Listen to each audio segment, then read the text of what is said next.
లోక్సభలో ప్రతిపక్ష నేత రాహుల్ గాంధీకి కేంద్ర ప్రభుత్వం కొత్త నివాసాన్ని కేటాయించనుంది.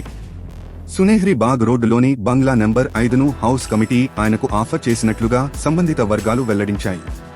ప్రియాంక గాంధీ ఈ భవనాన్ని చూసేందుకు వచ్చారు. దీంతో ఆయనకు ఈ భవనం కేటాయించనున్నట్లు ప్రచారం సాగుతోంది. ఈ ఇంటికి సంబంధించి రాహుల్ గాంధీ నుంచి సమాధానం రావాల్సి ఉందని తెలుస్తోంది. లోక్సభలో ఆయన ప్రతిపక్ష నేత కాబట్టి కేబినెట్ ర్యాంక్ కలిగి ఉన్నారు.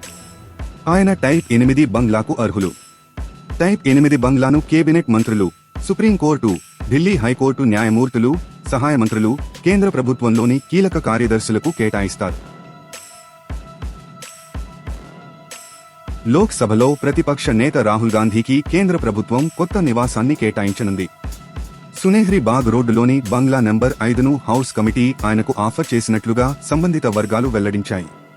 ప్రియాంక గాంధీ ఈ భవనాన్ని చూసేందుకు వచ్చారు. దీంతో ఆయనకు ఈ భవనం కేటాయించనున్నట్లు ప్రచారం సాగుతోంది. ఈ ఇంటికి సంబంధించి రాహుల్ గాంధీ నుంచి సమాధానం రావాల్సి ఉందని తెలుస్తోంది. లోక్సభలో ఆయన ప్రతిపక్ష నేత కాబట్టి కేబినెట్ ర్యాంక్ కలిగి ఉన్నారు. ఆయన టైప్ 8 బంగ్లాకు అర్హులు. టైప్ 8 బంగ్లాను కేబినెట్ మంత్రులు, సుప్రీంకోర్టు, ఢిల్లీ హైకోర్టు న్యాయమూర్తులు, సహాయ మంత్రులు, కేంద్ర ప్రభుత్వంలోని కీలక కార్యదర్శులకు కేటాయిస్తారు. తాజా సమాచారం కోసం లైక్ చేయండి, సబ్స్క్రైబ్ చేయండి, నోటిఫికేషన్ల కోసం గంట సింబల్ ఆన్ చేసి పెట్టండి.